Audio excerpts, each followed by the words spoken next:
പിന്നെ 2 സ്പൂൺ കടലമാവ് വേണം നമുക്ക്. 1 സ്പൂൺ പിന്നെ തക്കാളി ജ്യൂസ്, അതല്ലെങ്കിൽ ചെറുനാരങ്ങ ജ്യൂസ്, ഇതിലേതെങ്കിലും ഒന്ന് മതി കേട്ടോ. പിന്നെ നമുക്ക് വേണ്ടത് 1 സ്പൂൺ തൈരാണ്. അത് ഇച്ചിരി പുളിയുള്ള തൈര് ആയാലും കുഴപ്പമില്ല, നല്ല മോരായാലും മതി. ഓക്കെ. പിന്നെ അടുത്തത് നമുക്ക് വേണ്ടത് 1 നുള്ള് മഞ്ഞൾപ്പൊടിയാണ്.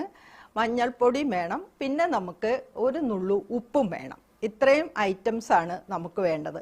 അപ്പോൾ ഈ കടലമാവും അതുപോലെ തന്നെ പിന്നെ തക്കാളി ജ്യൂസും അതുപോലെ തൈരും മഞ്ഞൾപ്പൊടിയും ഉപ്പും കൂടെ നന്നായിട്ട് അങ്ങ് മിക്സ് ചെയ്ത് മുഖത്തെല്ലാം അപ്ലൈ ചെയ്ത് ഒരു 5 മിനിറ്റ് കഴിയുമ്പോൾ നമുക്കൊന്ന് ചെറിയ ചൂടുവെള്ളത്തിൽ മുഖം വാഷ് ചെയ്ത് കളയാം കേട്ടോ. ഇതിൻ്റെ ഗുണം എന്താണെന്നോ, ഈ നമ്മൾക്ക് ഏൽക്കുന്ന സൺ ഡാമേജിനെ